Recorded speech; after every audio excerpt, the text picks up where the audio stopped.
నమస్తే బీఆర్కే భక్తి ఛానల్కి స్వాగతం.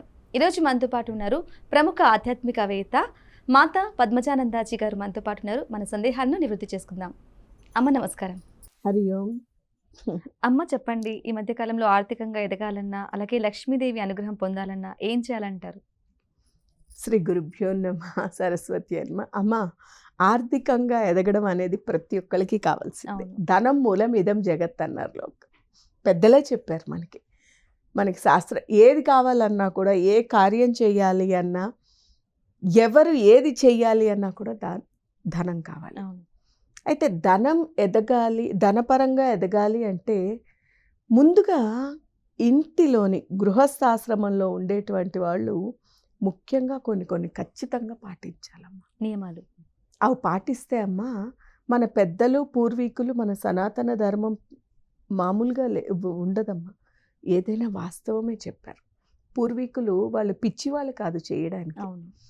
వాళ్ళు ఎందుకు అన్ని వాళ్ళ ప్రకారం పోతూ ఉంటే కనుక ఈ సమస్యలు వచ్చేవి కాదు. ఏంటది అంటే సూర్యోదయానికి మునుపు లేవడము, ముఖ్యంగా గృహిణీలు, స్త్రీలు ఇదివరకటి రోజుల్లోని సూర్యోదయానికి మునుపు లేచి చక్కగా వాకిలి చిమ్ముకొని, గదులు చిమ్ముకుని, ఇల్లంతా శుభ్రం చేసుకొని, స్నానం సంధ్యలు కానించుకుని, భగవద్ ఆరాధన చేసుకుని పిల్లల్ని వాళ్ళని చూసుకుంటూ ఉండేవారు. పిల్లల్ని కూడా పొద్దున్నే లేపేవారు. అవును. వంట కూడా చేసేవాళ్ళు కాదమ్మా. అసలు వంటగది స్నానం లేకుండా అక్కడికి వెళ్ళేవాళ్ళు కాదు. అవును. దేహ శుద్ధి లేనిదే వెళ్ళేవారు కాదు. ఇదంతా మూఢాచారము అవి ఇవి అంటూ ఉంటారు. అలాగే లేవడానికి కూడా పొద్దున్నే లేవమంటే మీరు చెప్తారు మీకేంటి, మేము అంటే బిజీగా ఉన్నాం, వర్క్కి వెళ్ళొచ్చాం, మేము రాత్రి ఎంత టైం అయినా ఉండడానికి ఇష్టపడతారు. పొద్దున్నే లేవమంటే లేవరు. ఇవన్నీ ఏంటంటే రాక్షస గుణాలు అంటారు.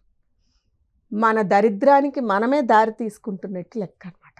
ఎప్పుడైనా వీలైనంత వరకు అది ఎవరైనా కానీ ఎర్లీ టు, మనకి ఇంగ్లీష్లో కావచ్చు ఎక్కడ చూసినా ఉంది అది. అవును. Early to bed early to rise అన్నారు. అవును. అంటే పడుకోవడం త్వరగా పడుకో, లేవడం త్వరగా లే. ఆరోగ్యపరంగా బాగుంటుంది, ఇల్లు అంతా ప్రశాంతంగా ఉంటుంది. ఎప్పుడైతే ఇవి రెండు ప్రశాంతంగా ఉంటాయో ఆటోమేటిక్ లక్ష్మీదేవి వస్తుంది. అవునా? అవును. ఇది ముఖ్యంగా పాటించాలి. అలాగే ఖచ్చితంగా వీలైనంత వరకు కనీసం మరీ బ్రహ్మీ ముహూర్తంలోని 4-5కి లేవకపోయినా కనీసం సూర్యోదయానికి మునుపైనా లేవడానికి, కనీసం 6 గంటలకైనా కనీసం లేవడానికి ప్రయత్నించాలి. అలాగేనమ్మా, కొంతమంది అంటూ ఉంటారు, అంటే ఎంత డబ్బు వచ్చినా కూడా అట్లా వస్తుంది, అలా నిలవడం లేదు ఇంట్లో. అంటే ఇలా ఎందుకు అవుతుందమ్మా అసలు? ఇదేనమ్మా, నిలవడం లేదు అంటే అమ్మా, ఇంట్లో ఇప్పుడు మనం చెప్పుకున్నట్టు ఒకటి అది. 2, వారం లేదు, వర్జ్యం లేదు, ఏది పట్టించుకోరు. రోజులు అన్నీ ఒకటే, కానీ ఒక్కొక్కటి ఒక్కొక్క దానికి స్పెసిఫై చేశారు. అవునా? ఇప్పుడు మనకి కూడా ప్రతిరోజు ఒకటే, ఎప్పుడూ ఒకేలా ఉంటాం, కానీ మనకి అనేది ఒక స్పెషల్ డేస్ ఉంటాయి.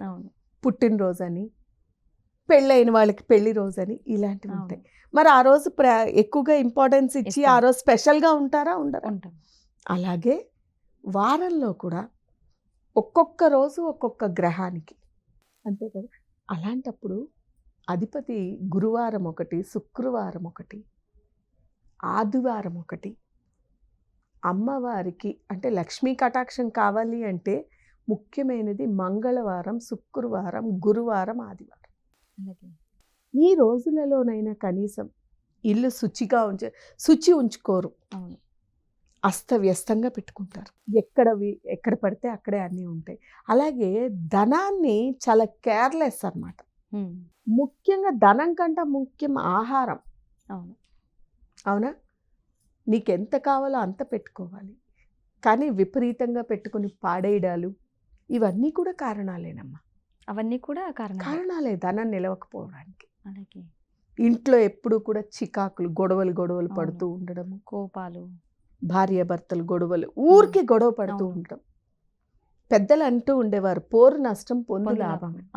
ఎందుకంటే విపరీతమైన పోరు ఎక్కువ అయిపోతూ ఉండేది కొద్దీ ఆ ఇల్లు ఎప్పటికీ కూడా ఎత్తిరిల్లదమ్మా. ఎంత ప్రశాంతంగా ఉంటుందో ఆ ఇల్లు అంత బాగుంటుంది. కావాలంటే మనం లైవ్ ప్రాక్టికల్గా కూడా మనం ఆలోచించి మనం కొంతమందిని ఎగ్జాంపుల్స్ తీసుకుంటే అమ్మ, ఇప్పటికీ కొంతమంది ఏది లేకున్నా ఏమున్నా ఏది ఎలా ఉన్నప్పటికీ కూడా పొద్దున్నే లేచిపోయి ఏం చేసినా చెయ్యకపోయినా ఇల్లు శుద్ధి చేసేసుకుని ఓ దీపం పెట్టేస్తారు. అవును. వాళ్ళ దగ్గర రూపాయి లేకపోయినా వాళ్ళు ప్రశాంతంగా ఆనందంగానే ఉంటారు. బ్రతుకుతారు. అవును. చేతిలో ఏముండదు మళ్ళీ. కానీ వాళ్ళకి ఎప్పుడు తిండికి కానీ బట్టకు కానీ లోటు దేనికి ఉండదు. కూడా లోటు ఉండదు. ప్రశాంతంగా కూడా బ్రతుకుతారు. అవునమ్మా. భగవంతుడు జ్యోతి స్వరూపుడు. ఇంట్లోని దీపం అనేది ఖచ్చితంగా పెట్టుకోవాలి. పూజ చేసినా చేయకపోయినా. నువ్వు పూజ గంటల తరబడి మేము చేయలేము, మాకు టైం లేదంటూ ఉంటారు. పూజ చేయనవసరం లే. దీపం వెలిగిస్తే, దీపానికి అర్థం ఏంటంటే దీపం జ్యోతి పరబ్రహ్మ అంటున్నాం మనం.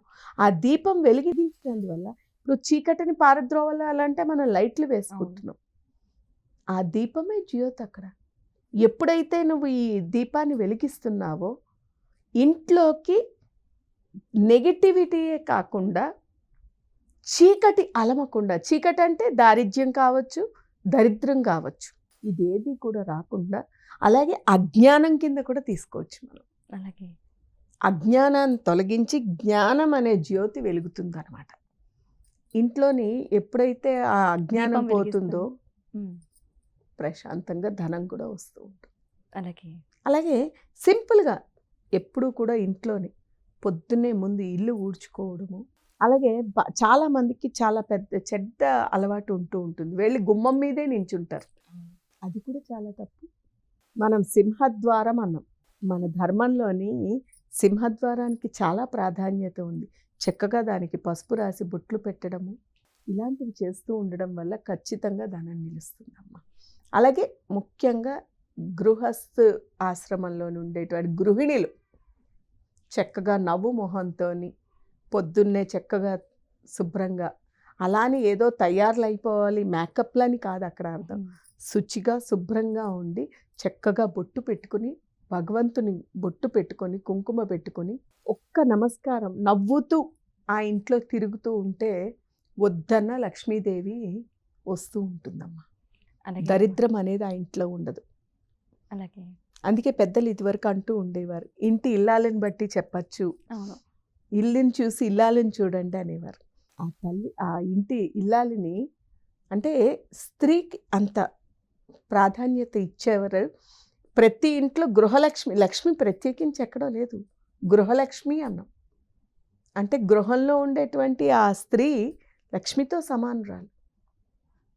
ఆమె మొత్తము ఏమంటారు స్నానాలు లేకుండా, ధ్యానాలు లేకుండా, లేకపోతే ఎప్పుడు ఈశ్వరో వాసుదేవ అని ఉంటూ ఏడ్చుకుంటూ ఉంటే ఆ ఇల్లు ఎత్తిరిల్లమంటే ఎలా అవును. ఎత్తిరిల్లుతుంది? అవునమ్మా. అవునా? ముందు అది పాటించాలి. అలాగేనమ్మా, ఒక బీఆర్కే న్యూస్ ప్రేక్షకులకి ఒక మంత్రోచ్చారణ చెప్పండి. తల్లి వాస్తవంగా అయితే బీజాక్షరాలు కానీ ఏవైనా కూడా అలా ఇవ్వకూడదు. కానీ ఆనందంగా తత్శాంతికైతే గణపతి విఘ్నాలు లేకుండా ఉండాలి అంటే, విఘ్నాలు అనేటువంటివి తొలగిపోయాయి అంటే జీవితంలోని గణపతి అనుగ్రహం ఉన్నదంటే అన్నీ జరుగుతాయి. ఏమి లేకపోయినా గం గణపతి ఏ నమః లేదా గణపతి దేవాయ నమః, ఓం నమ శివాయ, అలాగే గణపతిది చేసుకుంటే కూడా గం గణపతి ఏ నమః అనుకుంటూ చేసుకుంటే విఘ్నాలు తొలగి లక్ష్మీ కటాక్షం లభిస్తుంది తల్లి, ఖచ్చితంగా లభిస్తుంది. లేదా శ్రీమాత్రే నమః, అలాగేనమ్మా. ఏది చేసుకున్నా కూడా భగవద్ అనుగ్రహం ఖచ్చితంగా లభిస్తుంది తల్లి.